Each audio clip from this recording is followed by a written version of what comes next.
সবাইকে প্রণাম, নমস্কার। সাপ্তাহিক কথামৃত পাঠের আয়োজনে সবাইকে স্বাগত জানাচ্ছি। জীবন ফেঁসেছে, ভীষণভাবেই ফেঁসেছে। কোথায় ফেঁসেছে? ব্যক্তিগততায়। সম্পর্কের এই দাবিগুলো ভীষণভাবে প্রতিষ্ঠিত হয়ে যায় এবং খুব যৌক্তিক হয়ে যায় যখন সম্পর্ক ব্যক্তিগত থাকে।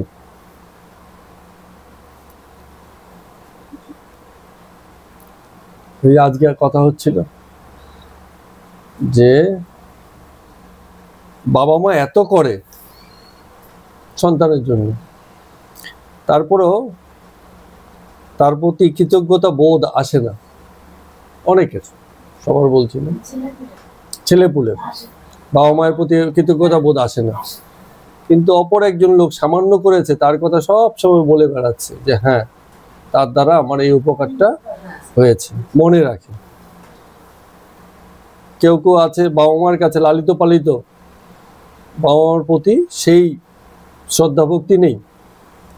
কিন্তু কেউ কেউ আছে অনাথ, কারো কাছে লালিত পালিত, সেই বাবা মাকে খুব আন্তরিকভাবে ভালোবাসা এবং শ্রদ্ধা দেখাচ্ছে। কেন? কারণ তারা তো আপন নয়, আপন না হয়ে যতটুকু করেছে সে খুব অনেকটাই করেছে, আর যে আপন হয়ে করেছে সে অনেকটা করেনি। কেন এরকম হচ্ছে? পার্থক্য কোথায়? একটা জায়গাতে নিজের বাবা মা জন্মদাতা কেমন হয়? ব্যক্তিগত হয়ে যায়। সেই ব্যক্তিগততা সম্পর্কের কারণে, আর ওই ভদ্রলোক হচ্ছে পর হয়ে যতটুকু করলো একই কাজ দুজনের দ্বারা করা হলো, কিন্তু মূল্যায়ন দুরকম হয়ে যায়। আমার মনে আছে অনেকদিন আগে একটা যে ভারতীয় হিন্দি মুভি বাগবান বলে বেরিয়েছিল, হ্যাঁ, সেখানে দেখা যাচ্ছে সেই নিজের ছেলে মেয়েরা দূরে সরে যাচ্ছে, আর যাকে দূর থেকে লালন পালন করেছে, সামান্য কিছু উপকার করে দিয়েছে জীবনে, সে খুব মনে রেখেছে। তো এই যে এরকম ব্যাপারগুলো হয়, কেন হয়? কারণ ব্যক্তিগততা যখন এসে যায়, আমারই তো বাবা মা, আমার জন্য তো করবেই, এই যে বোধ। আবার বাবা মারও একই বোধ, যে করলে তো ওদের জন্যই করবো, যতই খারাপ হোক, যতই যাই হোক, নিজেরই তো সন্তান, করতেই হবে, এরম বোধ। এই বোধে ফেসে গেলে জগতে উচিত কর্ম করা হয় না। উচিত তা যা ব্যক্তির নির্বিশেষ হয়ে আসে, ব্যক্তিকেন্দ্রিক বিশেষ হলেই সেখানে উচিত কর্ম করা সম্ভব হয় না। আমরা বেশি দূর গেলাম না, ইতিহাসে মহাভারতেই আছে। আমাদের প্রপিতামহ ভীষ্ম নিজের পৌত্র নাতি, তারপরে তারও পরের যে জেনারেশন আছে, তাদের অন্যায়ের কাছে মানে নিজের পক্ষ ছাড়তে পারলেন না, দুর্যোধনের পক্ষ নিতে হলো, তার বাইরে যেতে পারলেন না। এই যে বিষয়গুলো আছে, ঔচিত্যের কাছে ব্যক্তিগততা মানে জিতে গেল, যা উচিত হওয়া উচিত ছিল সেখানের জায়গায় কে প্রতিষ্ঠিত হলো? ব্যক্তিগততা, সম্পর্ক উঁচু হয়ে গেল, তাই না? আবার এরও মতো হয়েছে, বিভীষণের কথা জানি, নিজের ভাই, নিজের দেশ, নিজের রাজ্যের বিপরীতে গিয়ে যারা বহিঃশত্রু বলে চিহ্নিত সেই সময়, সেই রামের সঙ্গে আতাত করলেন, সত্যের পক্ষে দাঁড়ালো। তো এই বিচার কজন করতে পারে এই জগতে? এই সুবিচার যদি না থাকে, অভিভাবকত্ব প্রশ্নের মধ্যে দাঁড়িয়ে যায়, সন্তানত্ব প্রশ্নের মধ্যে দাঁড়িয়ে যায়। বিচার সবার দরকার। বাবা মা হয়েছে বলে তাদেরই বিচার থাকবে তেমন নয়, সন্তান হয়েছে বলে সন্তানেরই বিচার থাকবে তেমন নয়। যা ঔচিত্যে দাঁড়িয়ে আছে তা সকলের ক্ষেত্রে উচিত।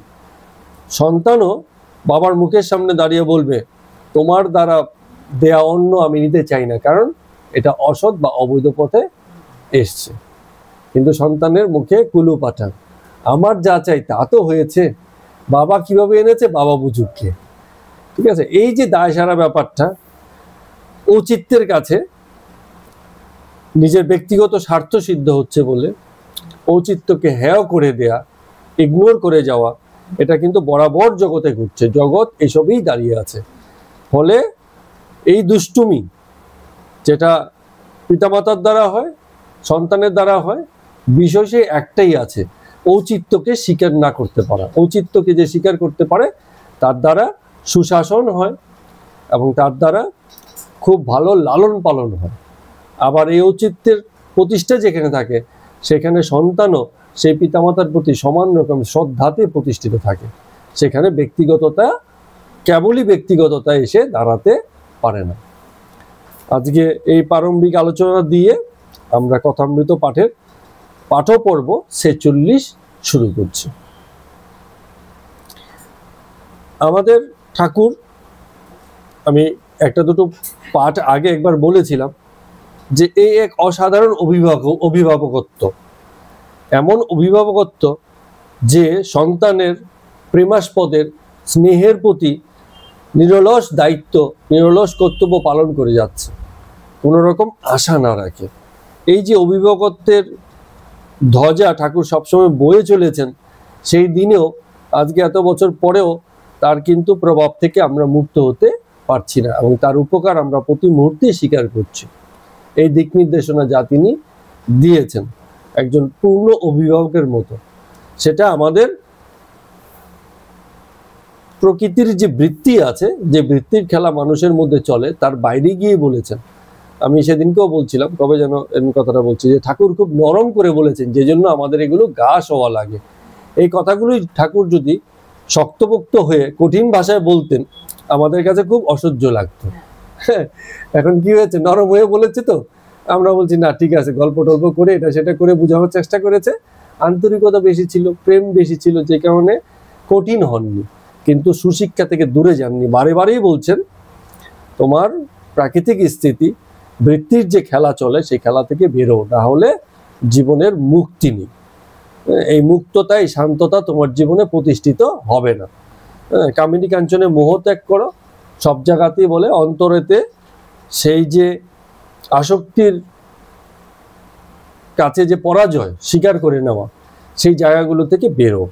বারবারই তো বলছেন, একমত তো হচ্ছেন না, বারবারই উল্টো দিকে বলছেন, কিন্তু বলছেন নরম করে, যাতে মানুষ তার চেতনার মধ্যে খুব সহজে নিতে পারে, ব্যাপারটা যেন হার্শ না হয়ে যায়।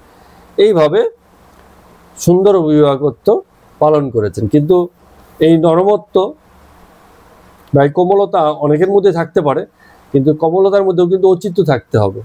অনেকে আছে এমনিই কোমল, বাবারে সোনারে করে এরম বলে, কিন্তু বাবা সোনা ঠিকঠাক মতো কাজ করে না, মায়ের কথা শোনে না, বাবার কথা শোনে না। কেন শোনে না?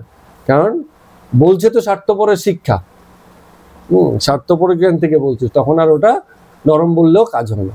উচিত বলতে হবে, কিন্তু সেটাও উচিতের একটা ব্যাপার আছে। উচিত বরাবর শক্ত, নরম করে বলুক আর শক্ত করে বলুক, উচিত ব্যাপারটাই শক্ত, কারণ ওটা উচিত বরাবরই অপ্রিয়। নরম করলে বললে কি হয়, মাথা নাক ঝাঁকিয়ে বলছে হ্যাঁ হ্যাঁ করবো করবো করবো, কিন্তু ভিতর থেকে না করে পার পেয়ে যায়, এরকম হয়। তো ঠাকুর সেই যে আপনাদের মনে আছে নিশ্চয়ই, কেশবচন্দ্র সেনকে দেখতে গিয়েছেন, পীড়িত অসুস্থ কেশবচন্দ্র সেন। সেখান থেকে বেরিয়ে সন্ধ্যে নাগাদ 7টা নাগাদ, 6:30 7টা নাগাদ বেরিয়ে তিনি আবার আরেকজন জয়গোপালের বাড়িতে গেলেন। যেহেতু সেদিনকে গাড়ি ছিল, ফেরার পথে তিনি জয়গোপালের বাড়িতে গেলেন। সেটা ওই যে সেই একই দিন 28শে নভেম্বর 1883 খ্রিস্টাব্দ। তো সেখান থেকে সন্ধ্যে 7টা নাগাদ জায়গার নাম দিয়েছে মাথা ঘষা গলিতে শ্রীযুক্ত জয়গোপালের বাড়িতে গেলেন। কোথায় সেই জায়গা আমার জানা নেই। কোথায় মাথা ঘষলে পরে গলির নাম মাথা ঘষা হয়ে যায়, সেটা একটা অদ্ভুত ব্যাপার। তো এখন সেখানে গিয়ে ঠাকুর বসেছেন। তো যেটা হয়, কোনো বাড়িতে যদি উনি যেতেন, আশেপাশে প্রতিবেশী লোকেরাও অনেকে আসতো। এছাড়া ওনার যারা খুব কাছের ভক্ত ছিলেন, সেই কাছের ভক্তরাও ওনার এই অনুষ্ঠান পরবগুলোতে উনি যেখানে যেখানে যেতেন সেখানে ভিড় জমাতেন। এই ব্যাপারটা খুব অদ্ভুত হয়। আমাদের বাড়িতেও যখন মহারাজ এসছেন, মহারাজ তো কিছু লোক নিয়ে এসছে, সেদিন আপনি মনে হয় আসেননি, আসতে পারেননি। আচ্ছা, এটা এটা অবশ্য ও, কিন্তু এটা মনে হয় আমারই দুর্ভাগ্য যে আমি ঠিক ইন্ডিভিজুয়ালি আপনাদের বাড়িতে গিয়ে বলে আসতে পারিনি। ওই গলিটাতে আমি এখানে সোম আর অন্যান্য যারা ছিল ওদেরকে দায়িত্ব দিয়েছিলাম, লিফলেট দিয়ে দিয়েছিলাম যে তোমরা গিয়ে প্রত্যেক বাড়িতে বাড়িতে বলে এসো, এরকম ব্যাপার হবে। আমিও মনে আপনাদের বাড়িতেও আমি যাইনি। হ্যাঁ হ্যাঁ হ্যাঁ হ্যাঁ হ্যাঁ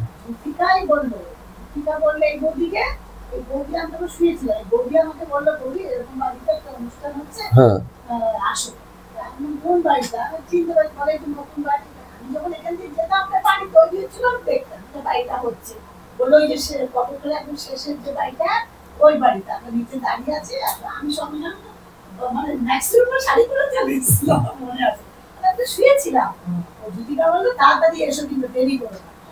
হ্যাঁ, সেই সময় আসলে সেই যোগাযোগটা হয়নি। আমি শুধু এই পাড়াতে আর এই পাশে একটা পাড়া আছে, দুটো পাড়াতেই ওদেরকে নিয়ে আমি গেছিলাম, বাকিটা বলছিলাম যে তোমরা এবার, কারণ সবাইকে সেইভাবে জানা পরিচয় ছিল না বলে আমি আর সেই যোগাযোগটা করে উঠতে পারিনি। এখন যতটা জানছি বা চিনছি, তো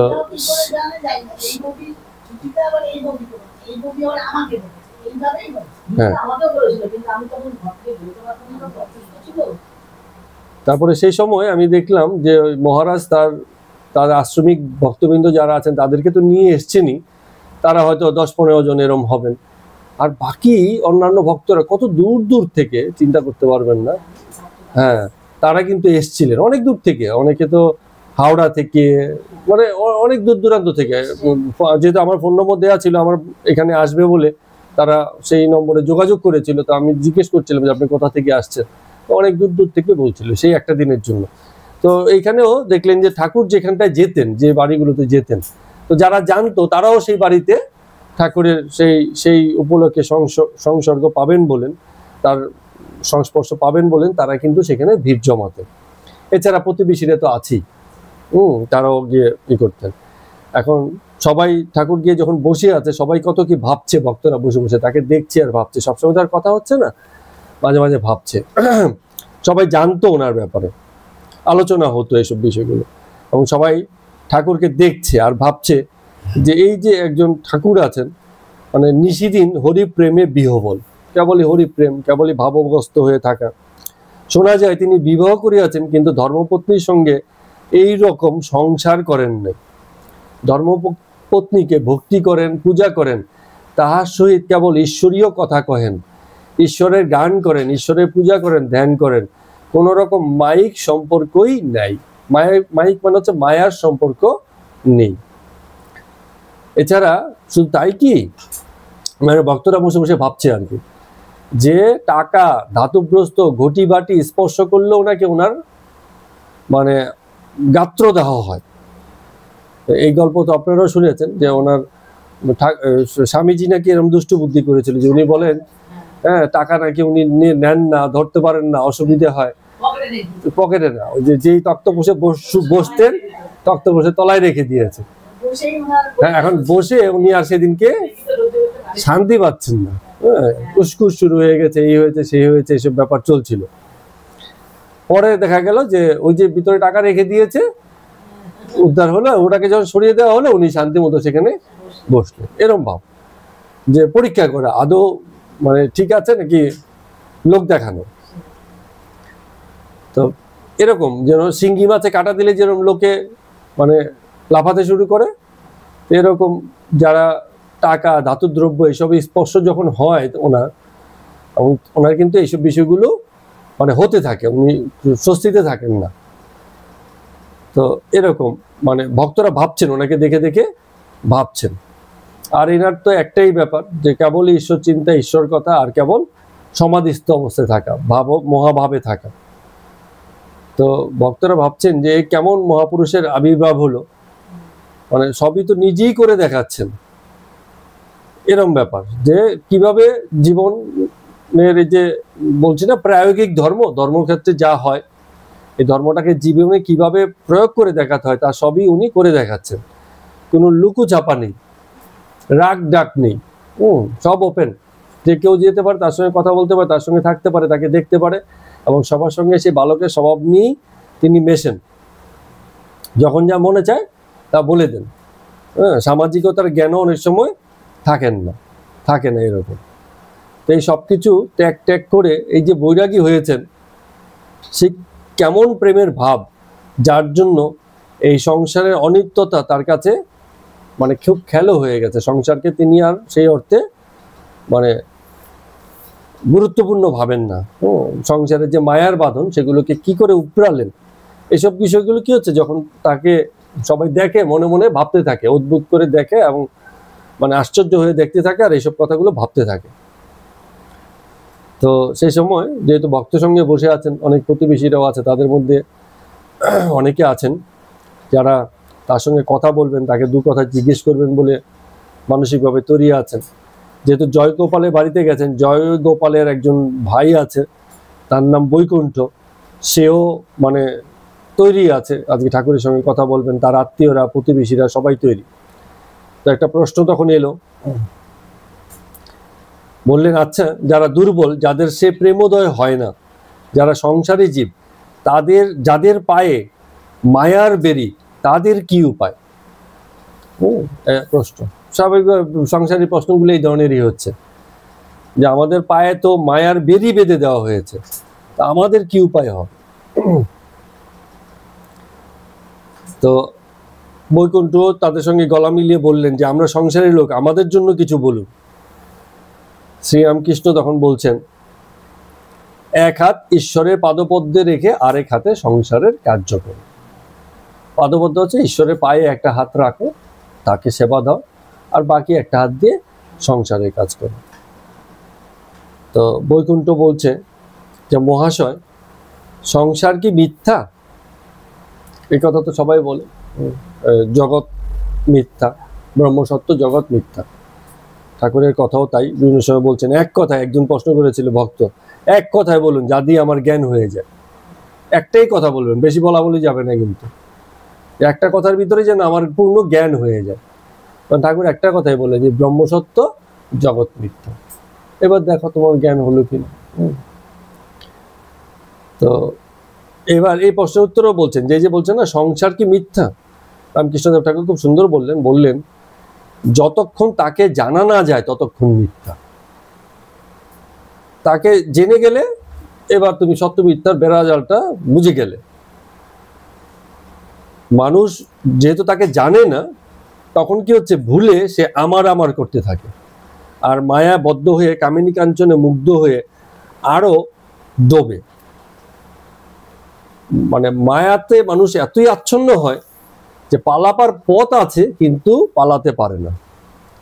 ওই হাতির যেটা হয়, প্রথম যখন হাতিকে ধরে বাঁধা আনা হয় গ্রাম মানে থেকে, বনের থেকে ধরে আনা হয়, তো হাতি তো বশ্যতা স্বীকার করতে চায় না। বনের হাতি কারো কাছে পোষ মানবে?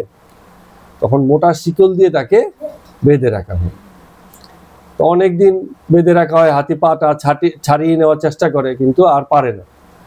একসময় হাতির মনে হয় যে এই শিকল সে আর ভাঙতে পারবে না, তখন একটা সামান্য দড়ি দিয়ে বেঁধে রাখলো, সে ওরা মানে সেখান থেকে ভেঙে পালাতে পারে না। অর্থাৎ তার মাথার মধ্যে সে বসেই যায় যে তার আর পালাবার পথ নেই। ফলে সাধারণ দড়ি দিয়ে বাঁধলেও তখন সে আর যেতে পারে না, কিংবা দড়ি ছাড়া রেখে দিলেও সে আর তখন পালানোর মনটাই তার নষ্ট হয়ে যায়। তো এই যে অজ্ঞান, মায়াতে আচ্ছন্ন হয়ে যায় সংসার, পালাবার পথ আছে, সারাদিন তো সাপ সাপান্ত করছে যে এই জ্বালা আর সহ্য হয় না, তো যাও না ছেড়ে, কিন্তু ছেড়ে যেতে আর পারে না। বলছে যত যে সহ্য করতে পারছি না, হাড় মাংস জ্বলে গেল, তারপরও দেখা গেছে তাতেই পড়ে আছে এতটা। এটা যেন সেই মাছের মতো, মাছের ফাঁদ যে রেখে দেয়, সেখানে একটা ফুটু আছে, সে তাই দিয়ে তো মাছ ঢুকে তো সেই ইসের ভিতরে আটকে যায়, চাই, মাছের চাই আর কি। হ্যাঁ, সেখানে মাছ ঢোকার রাস্তা আছে, ওই রাস্তাই বেরোবার রাস্তা, কিন্তু মাছ যখন ইয়ের ভিতর ঢুকে সে আর সেই রাস্তা খুঁজে পায় না। কেন? সে অজ্ঞান। সে ওই যে বাকি যেটুকু জগৎ পেয়েছে তাতেই খেলাখুলি করে আনন্দে আছে, সে তো বুঝতে পারে না সে ফাঁদে পড়ে আছে। অজ্ঞান, বুঝতে পারে না। যেই চাই তোলা হলো অমনি লাফাতে লাগলো আর লাফালাফি করতে লাগলো, কি করে বেরোবে। কিন্তু তার আগ পর্যন্ত কোনো চেষ্টা আর তার থাকে না। তো বলছে এই যে জগৎ, কত সুন্দর কথা বলছেন দেখো, এই জগতের অনিত্যতা বলতে হয় না, তুমি নিজেই চোখের সামনে দেখছো, কত লোক জন্মালো, কত লোক মরলো, কত জীবন চোখের সামনে নষ্ট হয়ে গেল, কিন্তু আমাদের জীবনও সেই যে একই সূত্রে গাঁথা হয়ে আছে, তার থেকে বেরোবার কোনো চেষ্টা তো আমাদের নেই।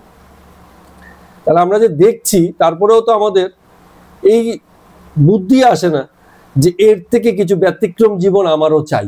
তাহলে তো সেই গদবাদা একই জীবন, জন্মানো, সংসার করা, বয়স হয়ে যাওয়া, গালমন্দ করা, সাপসাপন্দ করা, কষ্ট করা, ও মরে যাওয়া, এ তো কমন জীবন। কি আছে এই সাধারণ জীবনের মধ্যে? দেখেও কিন্তু আমরা এই অনিত্য সংসারের যে খেলাটা আছে, এই খেলাটা থেকে বেরোতে পারি না। আমরা সেই একই খেলাই খেলি, সেম খেলি। সবচেয়ে মজার ব্যাপার হচ্ছে একটুও ব্যতিক্রম করি না, একদম সেম খেলি। এই যে বাচ্চারা ভাবছে পড়াশোনা করব, বিশেষভাবে প্রতিষ্ঠিত হব, নিজেকে খুব উন্নত জায়গায় নিয়ে যাব, একই জায়গায় যাবে। এর আগে যারা যেরকম গেছে ওরাও তেমনই যাবে। এর আগে যারা গেছে তারাও সফল হয়েছে, ব্যর্থ হয়েছে, এখন যারা যাবে তারাও কিছু অংশ সফল হবে, কিছু অংশ ব্যর্থ হবে, কোনো ব্যতিক্রম নেই। জীবন আমাদেরকে সেম বোরিং লাইফ অফার করে, আর আমরা খুব আনন্দের সঙ্গে সেম বোরিং লাইফই অ্যাকসেপ্ট করে নিই। ব্যতিক্রম কিছু চাই না, কারণ ব্যতিক্রম চাইতে গেলে কি লাগে? মনের জোর লাগে। সেই এই যে বলে না যে একটু বাদেও আসবে একটা কথা, যে কখন জীবন ব্যতিক্রম হয়? যখন জীবনে বৈরাগ্য আসে। এই যে সেম বোরিং লাইফ অফার করা হলো, আমি এটা নিতে রাজি নই, তখনই খোঁজ আসবে যে ভাই এর থেকে ভালো জীবন কি আছে, আমি এবারে খোঁজ করে দেখি। কিন্তু আমার যদি একই রকম জীবনের প্রতি আকর্ষণ থাকে, তাহলে তো আমি আর নতুন কিছু খুঁজবো না, বলবো যে জীবন অফার হয়েছে এতেই আমি খুব খুশি। দেখুন না, এই যে এত যে বিবাহ হচ্ছে, কত লক্ষ লক্ষ টাকা খরচা হচ্ছে, কত লোককে খাওয়াচ্ছে, একই রকম ঘন্টা দুয়েক ডিজে বাজিয়ে নাচ গান হচ্ছে, আবার পরের দিন সাধারণ জীবনে চলে গেল। তো মাঝখানে একই রকম বিবাহের একই রকম খরচা, সবাই যা করছে, তাতে মধ্যে স্পেশাল কি আছে? সেই একই কাজই করছে, একই রকম সামাজিকতায় আমরা ফেসে আছি। তো এর বাইরে আর কেউ যেতে চায় না। বলছেন ঠাকুর যে গুটি পোকা নিজের নালেই নিজে মরে। নিজের নালের মানে গুটি পোকা কি করে? নিজের চারিপাশে কিছু গুটি তৈরি করে, আবার আটকে পড়ে সেখানে নিজেই মরে যায়। দু চারটা আছে যেগুলো কেটে বেরিয়ে গিয়ে প্রজাপতি হয়, আর বাকিগুলো ওখানেই মরে। তো এই বলছে যে সংসার এই যে অনিত্য, এই যে মিথ্যা, এই যে সংসারের যে মিথ্যা মানে কি? এই যে জগৎ, এই যা কিছু তোমাকে অফার করছে, এর মধ্যে কিছু নেই, এই বোধটাই হচ্ছে মিথ্যা। অনিত্যতা অর্থাৎ আজ আছে কাল নেই, আগেও হয়েছে, এখনো হচ্ছে, সামনেও হবে, এর মধ্যে কোনো মজা নেই। এই যে তোমরা বলো না যে টুইস্ট নেই লাইফে, তো এমন জীবনের টুইস্ট নেই যে জীবন এতটা বোরডম আমাদেরকে উপহার দেয়। বিরক্ত এসে যায় না একসময়, এমন কর্মই হয় না যে কর্ম খুব বরাবর আনন্দ দেয়, বরঞ্চ মাঝে মাঝে বিরক্ত হয়ে যায়, একই কাজ করতে করতে ভালো লাগছে না, ছাড়ো। মোবাইল যে এত আকর্ষণ নিয়ে দেখছে, দেখতে দেখতে একসঙ্গে ছুড়ে ফেলে দেয়, আর ভালো লাগছে না, কি করলাম এতক্ষণ, অনুশোচনা আসে। ঠিক আছে, কিন্তু এতক্ষণ পূর্ণ মনোযোগের সাথে করছিল, তো পরে ছেড়ে দিল, ভাল লাগছে না আর, বন্ধ। অনেকে আছে 2-4 দিন বন্ধ করে রাখে, এর থেকে বেরোই, শান্তিতে থাকি কদিন, এরকম ব্যাপার। তো কোনো কিছুই খুব সুন্দর কিছু অফার হয় না জগতে, কিন্তু আমাদের মোহগ্রস্ততা আমাদের তার মধ্যে আমাদেরকে অন্তরীণ করে রাখে, যেখান থেকে আমরা বের হতে পারি না। তো ঠাকুর যে বলছেন যে সংসার কি মিথ্যা? কখন মিথ্যা? যতক্ষণ পর্যন্ত তুমি এর আনন্দটা তখনও অব্দি নিতে পারছো, ততক্ষণ পর্যন্ত তোমার কাছে এটাই সত্য। আর যখন এটার মোহগ্রস্ততা তোমার কেটে যাবে, এই অনিত্যতা, এই মিথ্যাত্ব তুমি দেখে নেবে, জেনে নেবে, তখন বুঝবে আরে ভাই আমার মন উঠে গেছে, ও হয়ে গেছে, আমি বুঝে গেছি, এই জিনিসে আর কোনো মজা নেই। রোজ রোজ যদি কেসি দাসের রসগোল্লাও খাওয়ায়, তার কিন্তু আর ভালো লাগবে না, বলে না। অনেকে আছে, জানি না, কারো কারো তো তাতেও মোহগ্রস্ততা আছে। একজনকে আমি সেদিন কথা বলছিলাম, বলে আমি রোজই মাংস খেতে পারি, সকাল বিকাল দুপুর 3 বেলা করে, কিন্তু মানে কখনো ইয়ে লাগে না? বলে না, বলে এর বাইরে আর আমি কিছু ভালো জিনিস পাই না, এটাই সবচেয়ে স্বাদের মনে হয়, এটাই সবচেয়ে ঠিক মনে হয়। তো বেশ বয়স্ক, 28-30 বয়স হবে। তো তার জীবন পুরোপুরি এর উপরেই দাঁড়িয়ে আছে। তো হয়ে যায় কেউ কেউ এত মোহগ্রস্ত, এত যে ওটাই ঠিক আছে, ওই পর্যন্তই ঠিক আছে, এর বাইরে যে আরো কিছু সুন্দরতা থাকতে পারে সেই বিষয়ে তার আকর্ষণ নেই। এখন যে ফল খেয়ে আনন্দ পায় না, মজা পায় না, সুখ পায় না, ফলের গুণাগুণ সম্পর্কে জানে না, সেটা শরীরে কিরম ভাবে কাজ করছে, তার ভিতর থেকে কিরম মানে বোধ আসছে, সেই জিনিসের মানে ও অনুভব যার হয়নি, তাকে সে ফল থেকে পালাবে, বলে তো এগুলি কি খায়, ফল টল খায় নাকি এইসব জিনিস, এরম ব্যাপার। তো এইসব চিন্তা করেই আমাদের রামপ্রসাদ গান বেঁধেছিল, বলছিল যে মন রে কৃষি কাজ জানো না।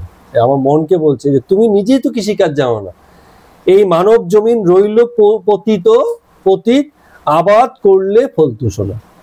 সোনা তো ফলতো, তোমার তো এই মহার্ঘ জীবন তুমি পেয়েছিলে, ঠিক আছে, মানে যে জিনিসটা পেয়েছো ভাই বোন জন্মসূত্রে, তার জন্য কৃতজ্ঞ থাকা উচিত। কি বলো প্রীতা? যে জীবন পেয়েছি সেই জীবনের প্রতি কৃতজ্ঞ থাকা উচিত। যদি এর আনন্দটা আমরা পাই, জীবন বাঁচার আনন্দটা পাই, তাহলে কৃতজ্ঞ থাকবো, বলবো দা এ দারুণ জিনিস, এ খুব ভালো জীবন পেয়েছি। আর জীবন বাঁচার আনন্দ যদি না থাকে, এই কৃতজ্ঞতা বোধ যদি না থাকে, তখন মনে হবে ধর কেমন জীবন, ভালো লাগছে না, ধর লটকে পড়ি, ঝুলে পড়ি, কি ট্রেনের সামনে চলে যাই, এইসব জিনিস।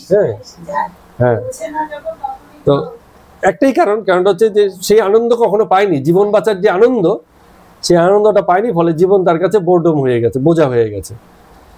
মিথ্যাত্বে মন লাগিয়ে বসে আছে, কোনোদিন সত্যের সামান্য কিছুও পায়নি, যেখানে সেই সত্যের কদর হয় না বলে মিথ্যাত্ব একসময় তার কাছে খুব ভারী মনে হয়, বলে বয়ে চলা এই জীবন খুব কঠিন।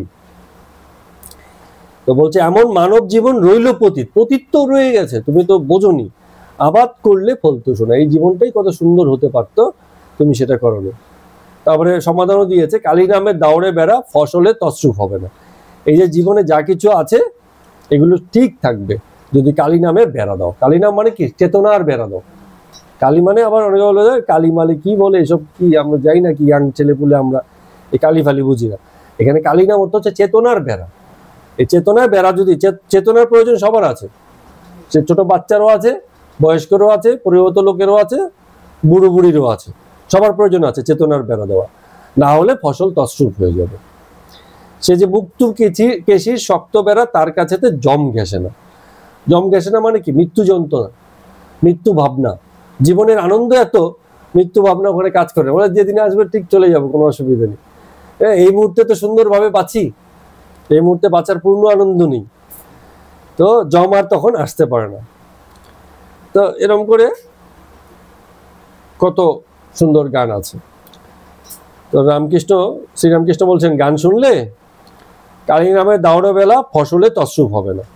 তার মানে ঈশ্বরের যখন শরণাগত হবে, তখন দেখবে জীবন কখনো বোরডম হবে না, বিরক্তিকর হবে না, মনে হবে ঠিক আছে, খুব সুন্দর জীবন, এই যে তার সঙ্গ পাচ্ছি, তার কথা ভাবতে পারছি, এই জগতের খেলাটা দেখতে পাচ্ছি, জগতের লীলাটা উপভোগ করতে পারছি। একই সঙ্গে লীলা এবং নৃত্য দুইয়ের পরিচয় জীবনে থাকতে হবে। আমাদের ম্যাক্সিমামের কি হয়, লীলাতে মজে, নৃত্যের খবর নেই, বাবুর বাগান দেখছি কিন্তু বাবুর খবর নেই। এরম যাদের অবস্থা, তাদের কাছে বাগান অনেক সময় তখন বোরডম হয়ে যাবে, বিরক্তিকর হয়ে যাবে, বাগানে চাওয়া পাওয়া এসবের ব্যাপার এসে যাবে। তো এই জন্য বলছে বাবুরও খোঁজ করতে হবে, লীলা এবং নৃত্য দুইকেই দেখতে হবে। তাহলে এই যে দেখার ভিতর দিয়ে জগতের যে সুন্দরতা, যে প্রবহমানতা আছে, তার সঙ্গে নিজে খুব আরামসে শান্তিতে, তখন আর কষ্ট নেই মনে, যে যেমন চলছে জীবন আমি খুব ভালো আছি, এই বহমানতার সাথে সে এগিয়ে যেতে পারবে। তো এক জায়গাতে বলছেন,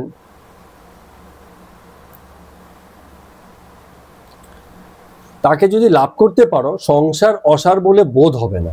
এই যে সংসার অসার লাগছে, তাকে জেনে ফেললে, তিনি যে জীব জগৎ হয়েছেন এই বোধ যখন আসবে, তখন কিন্তু আর অসার বোধ হবে না। ওই যে অনেক সময় যে সাপ সাপান্ত করে না ছেলে মেয়েদের, বলে যাকে খাওয়াচ্ছ মনে হবে গোপালকেই খাওয়াচ্ছ।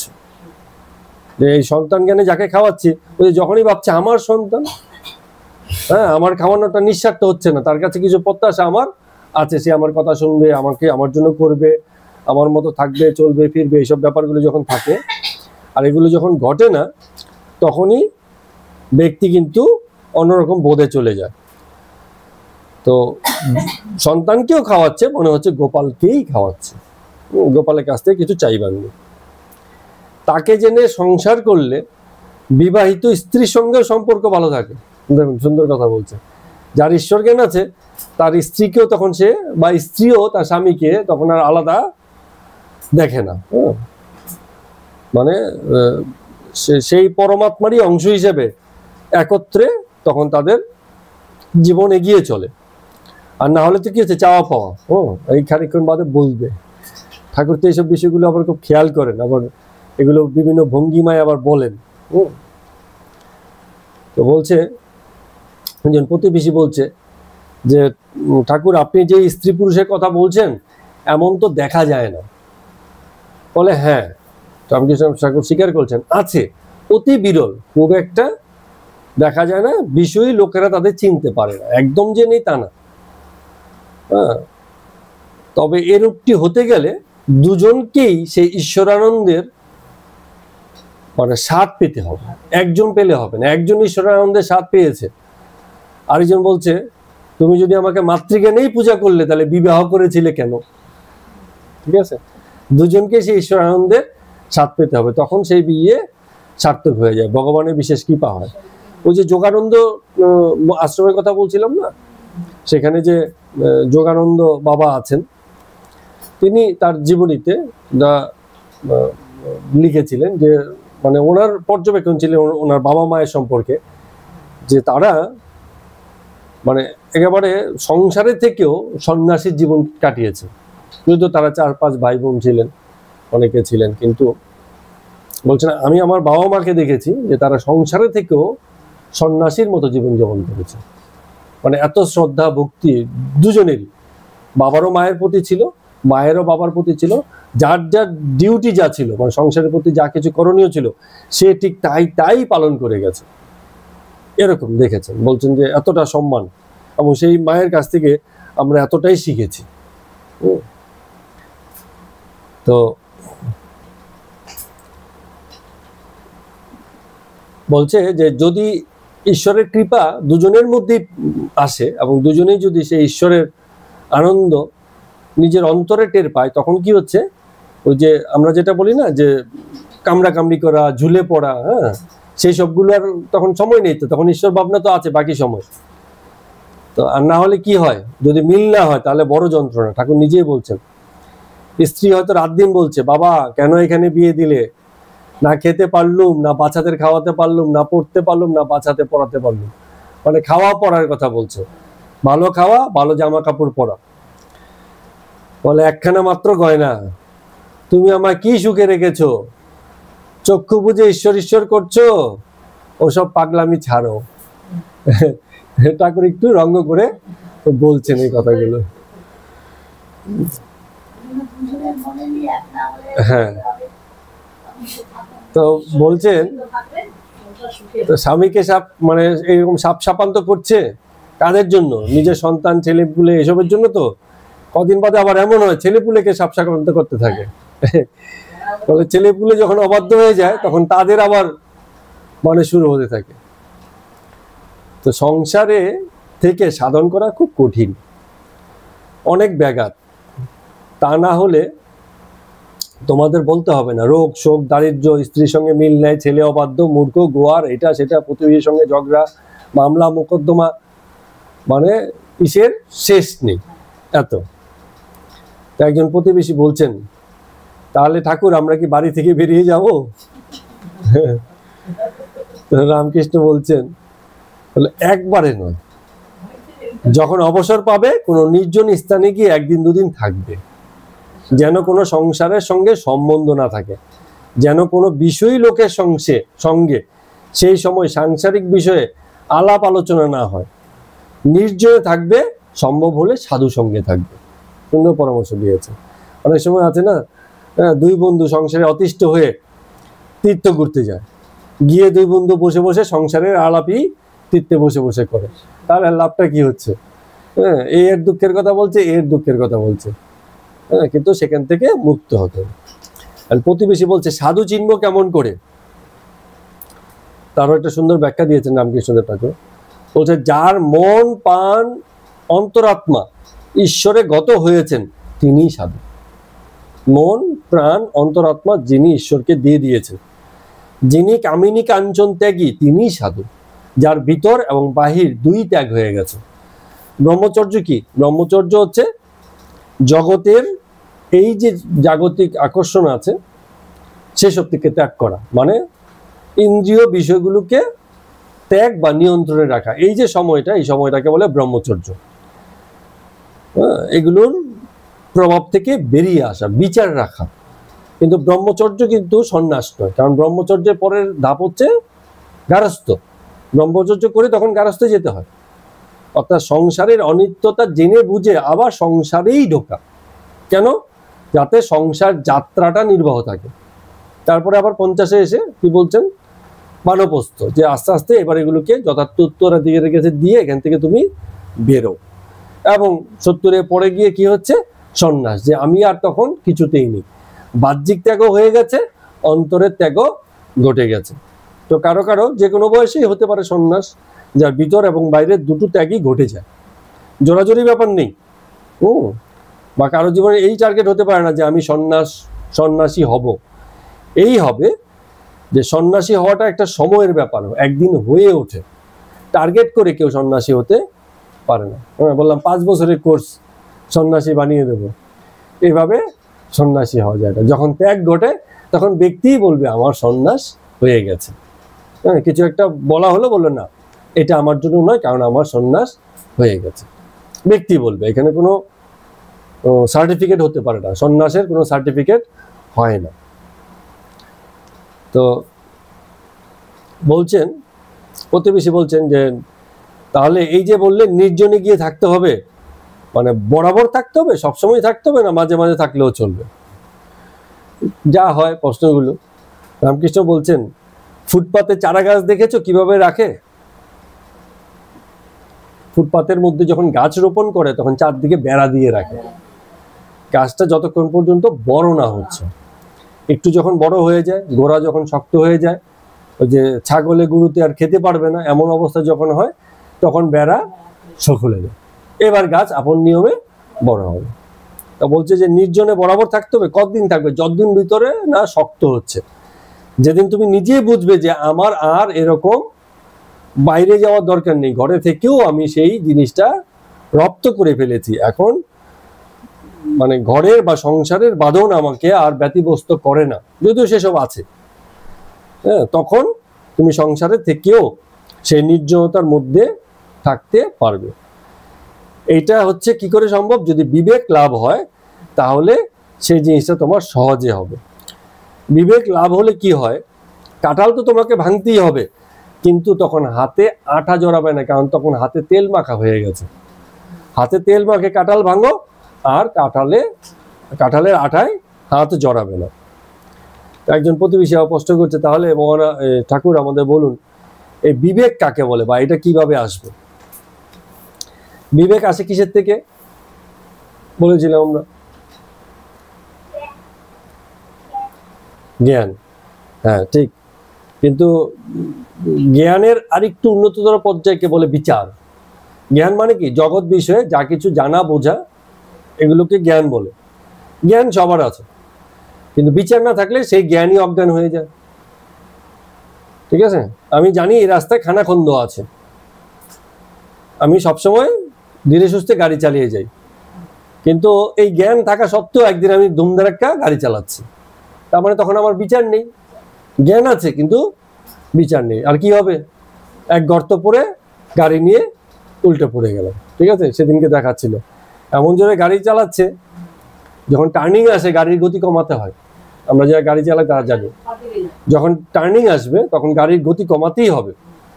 সে হয়তো রাস্তা পাবে, জায়গা আছে, কিন্তু গাড়ি নিজে, এই যে বললেন না, উল্টে যাবে, গতিতে মন দিতে গেলে তখন উল্টে যাবে, তো গতি কমাতেই হবে। তো এই জ্ঞান আছে, কিন্তু যদি সেই বিচারটা সবসময় না রাখে, তাহলে সে উল্টো হবে, পতন হবে। তার মানে জ্ঞানের উপরে কি আছে? জ্ঞানের উপরে হচ্ছে বিচার। সেই বিচার যখন সবসময় কার্যকর থাকে তখন যে বিবেক বা মনটা থাকে, তাকে যে মনটা থাকে সেই মনটাকে বলে বিবেকপূর্ণ মন। তার মানে বিচারপূর্ণ যে মন তাকেই বলা হয় বিবেক। বাইরে থেকে কিছু আসবে না, যা আসবে সেই একই মন বিবেকে রূপান্তরিত হবে, যে জ্ঞানপূর্ণ বিচার রাখবে, জ্ঞানের সাথে বিচার রাখবে। তো এখানে বলছে কথাটা কি ছিল, যে বিচারটা, এই যে বিবেকটা কি, তখন রামকৃষ্ণদেব ঠাকুর বলছেন ঈশ্বর সৎ আর বাকি সব অসৎ, এইটাই বিচার। সৎ মানে কি? নিত্য, মানে একমাত্র ঈশ্বর তত্ত্বই আছে জগতে, তার খেলাটাই আছে, খেলাটাই সত্য, খেলোয়াড়ের ঠিক নেই।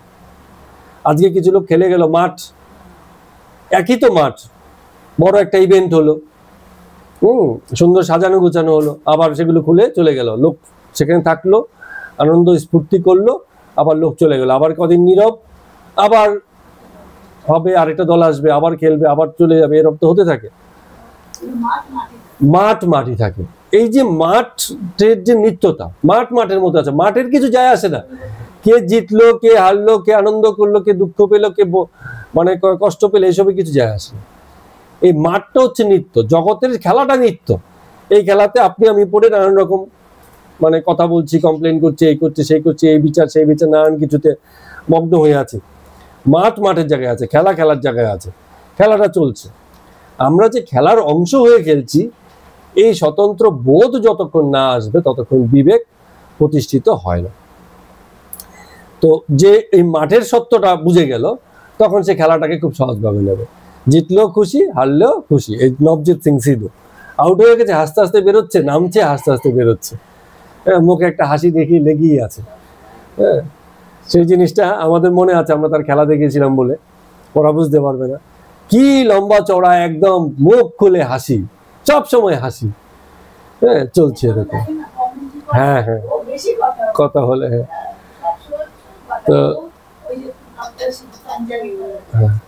তো বিবেক উদয় হলে ঈশ্বরকে জানবার ইচ্ছা হয়। তো মনে যখন কারো বিবেকের এই যে উদয় হলো, জ্ঞানপূর্ণ বিচারপূর্ণ যে মন, সেই মনটা যখন জাগ্রত হয়ে যায়, তখন এই মনে ঈশ্বরকে জানবার ইচ্ছা হয়। তার মানে জগতের বিচারটা তোমার আছে, এখন তুমি ঈশ্বরকে তুমি জানতে চাইবে। তখন কি হয়, এই যে দেহ সুখ, যেসব করলে দেহের আনন্দ হয়, যেসব করলে মনের আনন্দ হয়, মনের সুখ, লোকমান্যতা, লোকে তোমাকে সম্মান করছে, শ্রদ্ধা করছে, এইসব জেনে তোমার খুব গর্ব হচ্ছে।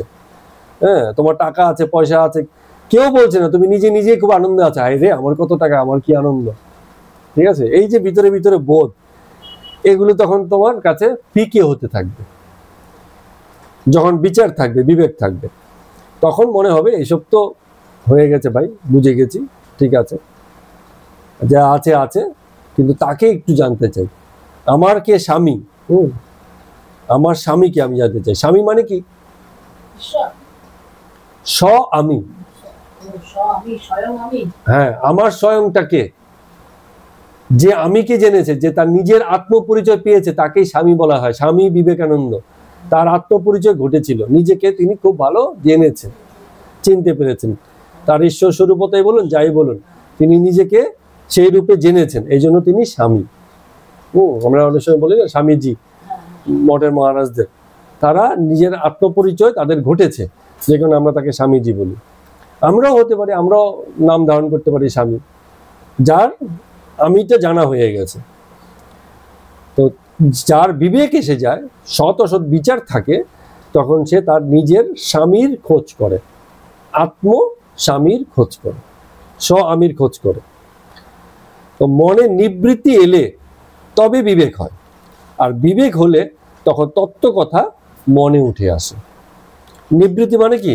এই যে জগতের বিষয়ে যে প্রবৃত্তি মানে কি? মনের মধ্যে সেসব খেলা চলতে থাকে, ভাই ওটা হলে ভালো হতো, ওই যদি হতো, ওকে যদি এই করতে পারতাম, এই বলতে পারতাম, ওর সঙ্গে একটু ঘুরতে গেলে ভালো হতো। এই যে মনের মধ্যে অসংখ্য খেলা সবসময়, দেখবেন যে এই বিষয়গুলো আছে। হ্যাঁ, ঠাকুরেরও বলছিল না, ওই যে মেজো বাবুর কথা বলছিল, যে আমার এটা শখ হয়, যে আরজি জানানোর একজন লোক আছে, যাকে গিয়ে বললে কাজ হতো। সবার কাছে বলতেন না, কিন্তু হৃদয়কে টাকা পাঠানোর জন্য কাউকে বলেনি, ঠিক আছে, সবার কাছে বলেন না। তার মানে এই সারেন্ডার সবার কাছে নয়, কিন্তু যার কি আছে এই প্রবৃত্তি আছে, সে লোকে লোকে বলে বেড়াবে, বলবে ছেলেকে বলেছিলাম আমাকে এই করে দিস, ছেলেকে তো বলেছে আরো 10 জনকেও বলছে, দেখি কবে দেয়। তার মানে তার মনের মধ্যে ওই জিনিসটা আছে, প্রবৃত্তি আছে, এটাকে বলে প্রবৃত্তি, যে আমি কিছু চাই কোনো একটা বিষয়। ঠিক আছে, বাচ্চারা যেরকম খানিকক্ষণ বাদে বাদে বাবা শোনো এটা আমি এটা চাই, বলো তো এটা দেবে ওটা দেবে, একটু বাদে বাদে ছোটদের অভ্যাসই এসে বড়দের কাছে কাছের লোকের কাছে চাইতে থাকবে, তাই না? ও আবার হাসছে, কারণ প্রবৃত্তির খেলা চলছে সেখানে, মন তাকে বলছে গিয়ে চা, এটা চা ওটা চা। হ্যাঁ, কিন্তু আমাদের কেন জানি ছোটবেলা থেকে এই চাওয়ার অভ্যাসটা একটু কম ছিল, যে কোনো ভাবেই হোক, পারিবারিক শিক্ষা হতে পারে। আমরা আমাদের ঠাম্মার কাছেও কিছু চাইতে পারতাম না। মনে আছে আমরা ছোটবেলাতে, জাস্ট মনে পড়ে গেল বলছি, অনুষ্ঠান বাড়িতে ঠাম্মার হাতে হেসেলের দায়িত্ব, আমাদের যে কোনো একটা পারিবারিক অনুষ্ঠান বাড়িতে ঠাম্মা তার হাতে হেসেলের দায়িত্ব, মানে খাবার দাবার যা আছে সব ঠাম্মার কাছে। তো সেখানে মিষ্টি, মন্ডা, মিঠাই, অনেক কিছুর আয়োজন, আগে এগুলো হতো খুব, মিষ্টির ব্যাপার ভেজার আয়োজন থাকতো, এখন তো খুব কমে গেছে। আগে খাওয়া দাওয়া মানে মিষ্টি দই এসবের ব্যাপার থাকবেই থাকবে, ভরপুর থাকতে হবে, অল্প হলে হবে না। তো আমাদের তখন ছোটবেলাতে খেলার দিকেই মন, এই যেগুলো যে খাবো বা ই করবো ওইসবে খুব একটা নেই, উড়ি তাড়াতাড়ি দৌড়োদৌড়ি, এখানে যাও ওখানে যাও, মানে নানান ব্যাপার স্যাপার। কিছুদিন মানে সৌভাগ্যবশত গ্রামে জীবন কাটানোর সুযোগ হয়েছিল। আমার যারা অন্যান্য কাকাতো জ্যাঠতো ভাই দাদা ছিল, তারাই এসে অনেক সময় আমাদেরকে বুদ্ধি দিত, যা গিয়ে ঠাম্মাকে বল ওইটা দেওয়ার জন্য। হ্যাঁ, ওরা নিজেরা হয়তো কোনো কারণে চাইতে পারতো না, আমাদেরকে দিয়ে মানে লেলিয়ে দিত। এখন আমাদের মাথায় সেসব বুদ্ধি নেই, গিয়ে অনেক সময় দাঁড়িয়ে থাকতাম, ঘুরে টুরে চলে আসতাম, মানে মুখ দিয়ে বলতে পারতাম না। তারপর ওরা আবার যেহেতু খেলার সঙ্গী, অনেক সময় জোর করে পাঠাতো, গিয়ে বললে আনতেই হবে, নিয়ে আসবি, খালি হাতে আসবি না। তখন গিয়ে হয়তো কাচুমাচু করে ঠাম্মাকে একটু বলতাম, ঠাম্মা আবার কি করতো, ঠিক আছে ঠিক আছে দিয়ে দিত। কিন্তু ওই যে চাওয়ার যে ব্যাপারটা, হ্যাঁ, সেটা যে কোনো ভাবেই হোক পারিবারিক ভাবে খুব একটা হয় না। আমার এখনো মনে আছে, কখনো যদি লোককে কেউ আমাদেরকে জিজ্ঞেস করতো কি রে এটা খাবি, আমরা কোনোদিন হ্যাঁ বলতে পারতাম না, মানে আমিও নয় আমার ছোট ভাইও নয়, মানে কেউ যদি জিজ্ঞেস করতো আমরা যে খাবো বলে হ্যাঁ করা, এইটা আমরা খুব লজ্জায় পড়ে যেতাম। হয়তো আমার খাবার ইচ্ছে আছে, আমি মানে ইয়ে করছি না, কিন্তু আমি যে হ্যাঁ করব, স্বীকার করব যে হ্যাঁ, মানে হ্যাঁ, কিন্তু তখনই না, এবং তখনই চুপ করে যাওয়া, মানে আমি হ্যাঁ বলতে পারতাম না, আমরা এরকম একটা ব্যাপার তখন ছিল। কারণ প্রবৃত্তির খেলা যে ছিল না তা না, বলছি প্রবৃত্তির খেলা ছিল, কিন্তু কোথাও না কোথাও একটা বাধা ছিল। হ্যাঁ, তো বাচ্চাদের মধ্যে এই প্রবৃত্তির খেলাটা খুব থাকে, বড়দের মধ্যেও থাকে, অনেক ভীষণ বড় বয়স্ক বুড়ো লোকের মধ্যেও ভীষণ রকম প্রবৃত্তির খেলা, চাই চাই, এটা চাই ওটা চাই, ওটা দিবি ওটা করবি, ঠিক আছে। হ্যাঁ, এই বিষয়গুলো কিন্তু হতে থাকে।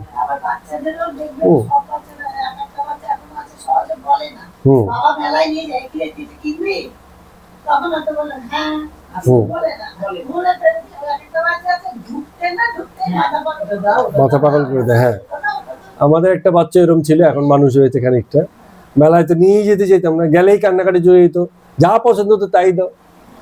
এখন একটু ঠিক হয়ে গেছে এখন, ঠিক কিনা? তো যাই হোক, এই যে এত কিছু ঘটছে, কোথায় ঘটছে? এই জগতে। তো এটাই মায়া, এই সংসারে মায়ায় যে ফেসে আছে, তার পক্ষে ঈশ্বরের উপলব্ধি কিন্তু মুশকিল আছে। সে খানিক আচার আচরণ করে বটে, পুজো আচ্ছা এইসব আবিজাবি একটু একটু হয় বটে, কিন্তু তাতে তার মুক্তি ঘটে না। প্রকৃত সে লাভ হয় না, নিজের স্বতন্ত্রতা সে আবিষ্কার করতে পারে না, সেই সংযোগটা ঈশ্বরের সঙ্গে তার ঘটেই না জীবনে। সেও ভক্ত হতে পারে, কিন্তু তার ভক্তি উপরি উপরি, আলগা আলগা। জগতের এই মায়ার বাঁধন না কাটাতে পারলে ঈশ্বরের সংস্পর্শে যাওয়া যায় না। যত কাশি থেকে দূরে তত সংসারে, আবার সংসার থেকে যত দূরে ততই কাশির কাছাকাছি। ব্যাপারটা অনেকটা এরকম। তো একজন বলছে, তো এই যে সংসারকে যে বলছেন মায়া, এটাকে মায়া বলে কেন, ব্যাপারটা কি, এটা একটু আমাদের বুঝিয়ে বলুন। ওই যে আলোচনা হচ্ছে আর কি, রামকৃষ্ণ ঠাকুর তখন বলছেন যে একটা বেল দেখেছো তো, বেল যখন কেনা হয় বেলে ওজন করে দেওয়া হয়, দুটো বেল এত কিলো ওজন সে সময় বলছে আর কি। তো তুমি তো একটা গোটা বেল নিয়ে আসো, কিন্তু বেল মানেই তো গোটা বেলটা না, তুমি তার উপরে যে ইয়েগুলো আছে, খোলাটা আছে, খোলটাকে ফেলে দেবে, ভিতরে যে বিচি আছে সেইটাকেও ফেলে দেবে, চেবড়া হবে সেটাকেও ফেলে দেবে, বেলের যে সার সেটুকুই তো নেবে। তো বলছে আবার তুমি ভাবছো যে তাহলে তো এত এরকম হওয়া দরকার কি, মানে বেলের সারটুকু যদি গাছে হতো সবচেয়ে ভালো হতো, বিচি থাকবে না, তারপরে যে একটুখানি লেতানো ভাব থাকে যে সেই আঠাগুলো হবে না, খোলটাও থাকবে না, এটাই সবচেয়ে ভালো হতো। বলে তাহলে তো আমার বেলটা হতো না, বেলটাই হতো না, তাহলে তুমি যেরকম বলছো এরকম ভাবে বেলও হতো না, সবটা নিয়েই বেল। বলছে এই জগৎ এই মায়া প্লাস সার এই দুটোই, কিন্তু প্রয়োজন দুইয়েরই আছে, বেলের খোলেরও দরকার আছে, না হলে বেলের এই সুরক্ষাটা থাকবে না। শুধু যদি মানে সারটাই গাছে হতো ও তো তুমি খেতে পারতে না, ওটা সুরক্ষা দিয়ে রাখতে হয়েছে। মায়ার বাঁধনটা দিয়ে এই জগৎটা চলেছে, তোমাকে অজ্ঞান করেছে বলেই এই জগতের এই প্রকৃতির খেলাটা হয়েছে। তুমি যদি জ্ঞানপূর্ণ থাকো প্রকৃতির খেলাটা হবে না, কিন্তু আবার জ্ঞানপূর্ণ হয়েও তুমি খেলতে পারো, এই রাস্তাটাও খোলা আছে। তুমি জানো মাথার মধ্যে তোমার একটা জিনিসই ঘুরছে যে খেলায় যদি আমি জিতি তাহলে প্রথম প্রাইজ হচ্ছে 1 কোটি টাকা পাবো, আমরা 11 জন প্লেয়ার আছে, 1 কোটি করে পাবো, প্রত্যেকে 10 লাখ করে পাবো, এই মাথায় নিয়েই তুমি খেলছো। আবার একজন আছে সে যা পাবো পাবো তার ব্যাপার, ওইসব পরে, এখন চিন্তা ভাবলাম আমি খেলাটা ভাই সুন্দর করে খেলি, আমি পুরো এনজয় করি। তার মানে কি হচ্ছে, তখন এমন মানসিকতা নিয়ে যে খেলছে সেও তো টাকাটা পাবে, পাবে না যে তা না, কিন্তু তার মাথায় টাকাটা নেই, তার মাথায় খেলাটাই আছে। তো এইটাই বলছে যে এই জগতে তুমি অজ্ঞান হয়েও খেলতে পারো, বিচার রেখেও খেলতে পারো, অপশন দুটোই আছে, এবং দুটোতেই প্রকৃতির জয়ই হয়। তোমাকে, তুমি জ্ঞানে থাকো আর অজ্ঞানে থাকো, তোমাকে দিয়ে প্রকৃতি তার কাজ ঠিক করে নেবে, জন্মস্থিতি লয়ের খেলাটা ঠিক খেলে নেবে, কারণ মাঠটা চিরকাল থাকবে, তুমি থাকবা না থাকো। কিন্তু তুমি জ্ঞানের থেকে খেলবে না অজ্ঞান হয়ে খেলবে, সেইটুকুনো তোমার হাতে আছে। তো জগতের মায়াটা যদি বোঝো, বেলের আর শ্বাসের গল্পটা যদি তুমি বুঝে যাও, তুমি বলবে সেই ভাই তুমি একটু খোলটা আছে থাক, একটু বিচি আছে তাও থাক, আমার ওই শ্বাসটুকুতেই আমি লক্ষ্য রেখেছি, হ্যাঁ, কিন্তু বাকিটাতে আমার কোনো আপত্তি নেই, সেসবের সঙ্গে আমি আনন্দেই আছি। এটাকে বলছে অনুলোম বিলোম, দুই বোধ আছে, ঘোল থেকেই মাখন হয়, আবার মাখনেরই ঘোল, দুই তো ঠিক, হ্যাঁ, যদি গোল হয় সেখান থেকেই মাখন হয়, গোল করে কেটে মাখন বানাতে হয়। আবার যদি মাখন হয়ে থাকে তাহলে ঘোলটাও আছে, ঘোলটা না থাকলে মাখনটা হতো না তো, হ্যাঁ, আদি আর পরবর্তী পর্যায়ে, এটাই তো রূপান্তর। বলে যদি অনাত্মা থাকে, এই মায়া থাকে, এই অনিত্য জগৎ থাকে, তাহলে একটা নিত্য বিষয়ও আছে। যুক্তি দিয়ে বলছে এখানে কথাগুলো কিন্তু বেদান্তের কথা, যে যদি অনাত্মা থাকে তাহলে আত্মাও আছে, এই জগতে যদি মিথ্যাত্ব কিছু থাকে তাহলে এই জগতের সত্যিটাও কিছু আছে। এই খেলাটা যদি তোমাকে মোহগ্রস্ত করে, আবার একটা কিছু আছে যা তোমাকে মোহমুক্ত করবে। এই সংসার যদি তোমার কাছে বোরিং মনে হয়, আবার এই সংসারেই কিছু আছে যেটা তোমাকে খুবই আনন্দ দেবে। তো তুমি কি করবে এবার? ওই বোরিংনেস নিয়ে থাকবে, বোরডম নিয়েই থাকবে, না এই আনন্দটাকেও খুঁজে নেবে? খুব যুক্তি দিয়ে বলছেন। তো বলছেন, তো যখন মানুষের ব্যক্তির জীবনে ঈশ্বরের ভাবনা আগমন ঘটে, তখন এই জীব জগৎ যে তারই খেলা, এবং তিনি যে এই জীব জগৎ হয়ে খেলছেন, এই বোধ তার আছে, এবং আসে পরে তখন বাবা মা ছেলে প্রতিবেশী জীব জন্তু ভালো মন্দ সূচি অসুচি এই সমস্ত বোধের বাইরে গিয়েও সে তখন এই জগৎকে মানে রসের আধার হিসেবে শনাক্ত করতে পারে, এবং পূর্ণ রস নিয়ে এই জীবনকে সুন্দর এবং সার্থক করতে পারে, কোনো কমপ্লেন তখন আর থাকে না তার। এইভাবে ঠাকুর ব্যাখ্যা করছেন, খুব সুন্দর ব্যাখ্যা। তো আজকের মতো কথামৃত পাঠ আমরা এখানেই শেষ করছি। সবাইকে প্রণাম এবং নমস্কার।